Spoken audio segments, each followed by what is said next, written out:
Video like जरूर कर लीजिए और ऐसे वीडियो लगातार फ्री में पाने के लिए चैनल को तुरंत सब्सक्राइब कर लीजिए और बेल आइकन को जरूर टैप कर लीजिए ताकि आगे भी सारे वीडियो आपको मिलते रहे। यूट्यूब में फॉलो करते हैं तो प्लीज ये वाला फ्री टेलीग्राम चैनल जरूर ज्वाइन कर लीजिएगा। सारे नोटिफिकेशन सारे अपडेट यहीं पे आते हैं, ध्यान रखिए। दोस्तों स्वागत है आप सभी का ऑनलाइन एग्जाम प्रिपरेशन पर which is the part of study for civil services.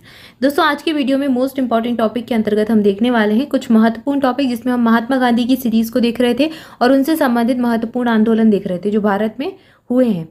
यहाँ पर हमने इसी क्रम में कुछ आंदोलन देखे भी थे, जैसे उनका पहला आंदोलन चंपारण आंदोलन, उसके बाद हमने देखा खेड़ा आंदोलन, अहमदाबाद मिल मजदूरों का जो सत्याग्रह था वो देखा, रॉलेट एक्ट देखा, इसके बाद असहयोग आंदोलन देखा। तो यहाँ तक हमने असहयोग आंदोलन तक की जो घटनाएं हैं इनको पूरा पढ़ लिया था इस घटनाक्रम को।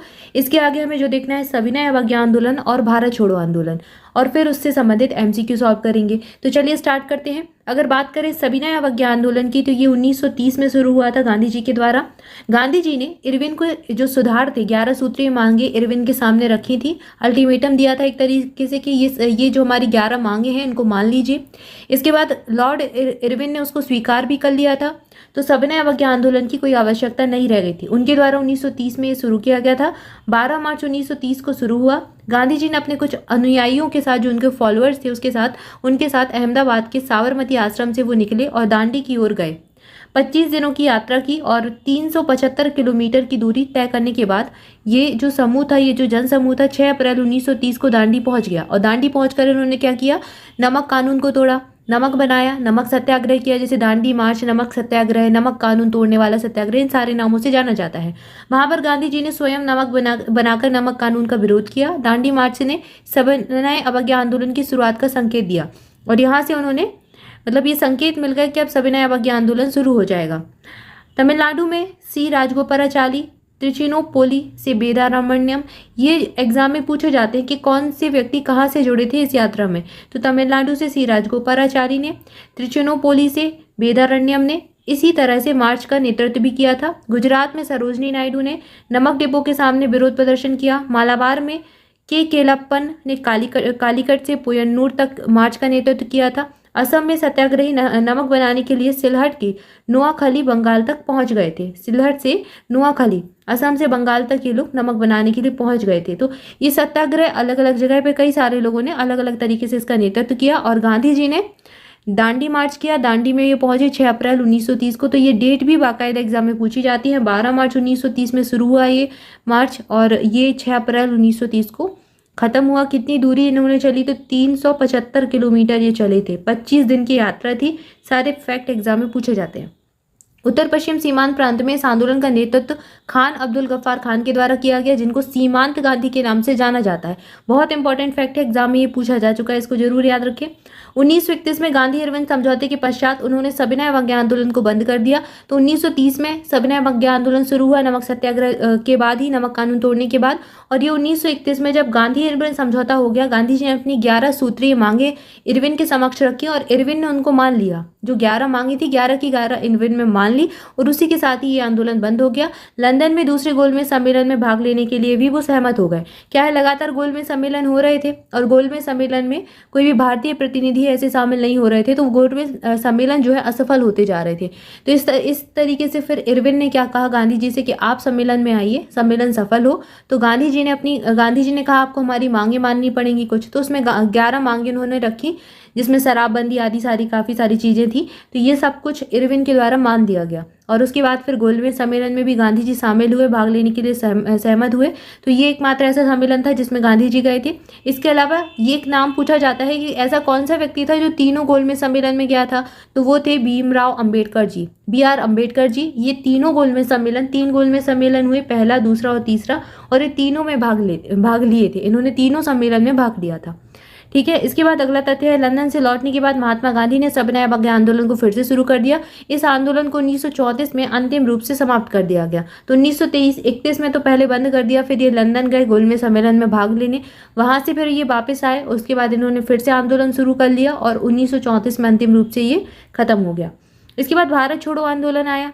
8 अगस्त को ये शुरू हुआ। 1942 में उन्होंने भारत छोड़ो आंदोलन की शुरुआत की। तो ये सारे जो आंदोलन है, भारत छोड़ो आंदोलन को और भी हम हिस्ट्री के सेक्शन में डिटेल में पढ़ेंगे। इससे कुछ और तथ्य जो है एग्जाम में पूछे जाते हैं जिनको देखेंगे। अभी यहाँ पर एमसीक्यू देखते हैं कि जो टॉपिक हमने पूरा पढ़ा है महात्मा गांधी का, इससे कैसे प्रश्न पूछे जा सकते हैं। सबसे पहला प्रश्न इनकी बुक से पूछा गया है। महात्मा गांधी ने कहा था कि उनके कुछ गहरे विश्वास अनटू द लास्ट नामक पुस्तक में परिलक्षित हुए हैं। इस पुस्तक ने उनके जीवन को बदल कर रख दिया। महात्मा गांधी के जीवन को बदलने वाली पुस्तक का क्या संदेश था? तो ये बताना है। यहाँ पर सही उत्तर है ऑप्शन बी, किसी भी व्यक्ति की भलाई सभी की भलाई निहित है। किसी भी व्यक्ति की भलाई में सभी की भलाई निहित है, ये इस पुस्तक का संदेश था। इसके बाद अगला प्रश्न है, खेड़ा के किसानों की ओर से महात्मा गांधी द्वारा सत्याग्रह आयोजित करने का क्या कारण था? सूखे के बावजूद प्रशासन ने भू राजस्व संग्रह को निलंबित नहीं किया था। प्रशासन ने गुजरात में स्थायी बंदोबस्त शुरू करने का प्रस्ताव रखा था। तो बताना है कि कौन सा कारण था जिसके कारण ये सत्याग्रह आयोजित किया गया था, खेड़ा आंदोलन हुआ था, इसका कारण बताना है। तो यहाँ पर ऑप्शन ए सही उत्तर हो जाएगा। सूखे के बावजूद प्रशासन ने भू राजस्व संग्रह को निलंबित नहीं किया था। भू राजस्व का संग्रह करने जा रहे थे जबकि इतना सूखा पड़ गया था। तो यहाँ पर ऑप्शन ए सही उत्तर हो जाएगा। इसके बाद अगला प्रश्न है, महात्मा गांधी ने 1932 में आमरण अनशन मुख्यतः इसलिए किया था क्योंकि? आमरण अनशन 1932 में महात्मा गांधी के द्वारा किस लिए किया गया था? ऑप्शन सी यहाँ पर सही उत्तर है। रामसे मैकडोनाल्ड ने सांप्रदायिक पुरस्कार की घोषणा की थी, इसी के दौरान इन्होंने आमरण अनशन किया 1932 में। ठीक है, और ये एग्जाम में पूछा गया, सांप्रदायिक पंचाट के नाम से इसको जानते हैं, रामसे मैकडोनाल्ड का था ये भी एक चीज़ याद रखें। इसको याद सांप्रदायिक पुरस्कार, सांप्रदायिक पंचाट आदि नामों से जाना जाता है। अगला प्रश्न, अगला जो हमारा टॉपिक है प्रवासी भारतीय दिवस, इसके बारे में जानिए। चूंकि ये इन्हीं से जुड़ा हुआ है, जब ये भारत वापस आए 1915 में 9 जनवरी के दिन, तो उसी दिन को स्मृति के रूप में प्रवासी भारतीय दिवस के रूप में मनाते हैं। प्रवासी भारतीय दिवस प्रतिवर्ष 9 जनवरी को भारत के विकास के लिए प्रवासी भारतीय समुदाय के योगदान को चिन्हित करने के उद्देश्य से मनाया जाता है। यह दिन 9 जनवरी 1915 को महात्मा गांधी की दक्षिण अफ्रीका से मुंबई वापसी की याद में मनाया जाता है। विधिवेत्ता और सांसद LM सिंघवी की अध्यक्षता में प्रवासी भारतीयों पर एक उच्च स्तरीय समिति ने जनवरी 2002 में यह सिफारिश की कि सरकार को प्रवासी भारतीयों के मूल स्थान और आपसी संबंधों को नवीनीकृत और मजबूत करना चाहिए। तो ये जो रिकमेंडेशन है किस समिति ने दी? ये LM सिंघवी समिति की अध्यक्षता वाली समिति ने दी, 2002 में ये सिफारिश की थी। यह विदेश मंत्रालय भारत सरकार के द्वारा मनाया जाता है। यह 2015 से वार्षिक और तब से द्विवार्षिक रूप में मनाया जा रहा है।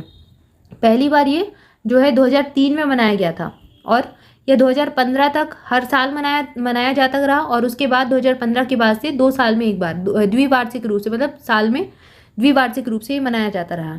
इसके अलावा हाल ही में प्रधानमंत्री ने मध्य प्रदेश के इंदौर में 17वें प्रवासी भारतीय दिवस सम्मेलन का उद्घाटन किया। तो ये 17वां जो था अभी हाल ही में मनाया गया इंदौर में, जिसका उद्घाटन किया गया था। उपरोक्त के दौरान प्रधानमंत्री ने सुरक्षित, कानूनी, व्यवस्थित और कुशल प्रवासन के महत्व को रेखांकित करने के उद्देश्य से एक स्मारक डाक टिकट सुरक्षित जाएं प्रशिक्षित जाएं भी जारी किया। तो यहाँ पर एक डाक टिकट जारी किया गया जिसकी थीम क्या थी? सुरक्षित जाएं प्रशिक्षित जाएं। ये एग्जाम में पूछी जा सकती है, इसका ये याद रखें, नंबर याद रखें। 17वां प्रवासी भारतीय दिवस था जिसका उद्घाटन इंदौर में किया गया, प्रधानमंत्री नरेंद्र मोदी ने किया। इसके अलावा उन्होंने आज़ादी का अमृत महोत्सव जो कि चल रहा है 75 साल पूरे होने के उद्देश्य से, आज़ादी का अमृत महोत्सव भारतीय स्वतंत्रता संग्राम में प्रवासी भारतीयों का योगदान, ये विषय पर पहली बार डिजिटल प्रवासी भारतीय दिवस प्रदर्शनी का भी उद्घाटन किया। इसे प्रवासी भारतीय सम्मेलन का मुख्य विषय क्या था? प्रवासी अमृत काल में भारत की प्रगति के लिए विश्वसनीय भागीदारी, ये इसकी थीम थी। उपरोक्त सम्मेलन के विशिष्ट अतिथि सूरीनाम के राष्ट्रपति चंद्रिका प्रसाद संतोखी थे और मुख्य अतिथि गुयाना के राष्ट्रपति डॉक्टर मोहम्मद इरफान अली थे। तो ये जो है अतिथि और विशिष्ट अतिथि और मुख्य अतिथि के रूप में भी ये लोग शामिल हुए थे, सूरीनाम के राष्ट्रपति और गुयाना के राष्ट्रपति। ये दोनों के नाम जरूर याद रखें, एग्जाम में पूछे जाने की संभावना है। चूंकि ये महत्वपूर्ण है, इंदौर में हुआ, मध्य प्रदेश में हुआ। इंदौर प्रमुख शहर है, स्वच्छ शहर के रूप में जानते हैं, लगातार कई वर्षों से स्वच्छ शहर में अपना नाम दर्ज कर रहा है इंदौर पूरे भारतवर्ष में, तो प्रमुख शहर है। इस दृष्टिकोण से ये सारे तथ्य याद रखें, इंपॉर्टेंट फैक्ट है। तो यहाँ पर हमने कुछ महत्वपूर्ण टॉपिक्स देखे जो कि आपके एग्जाम के दृष्टिकोण से इंपॉर्टेंट है।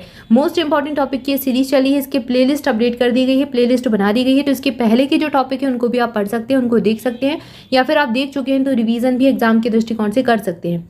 इसके अलावा आपके लिए नेक्स्ट जो इंपॉर्टेंट टॉपिक है वो लेकर आएंगे, और आपकी यूपी जीके का पार्ट भी लगभग ऑलमोस्ट हो चुका है। तो यूपी जीके आपका कंप्लीट हो गया, ये प्लेलिस्ट भी अपडेट कर दी गई है, तो आप इसको भी फॉलो कर सकते हैं।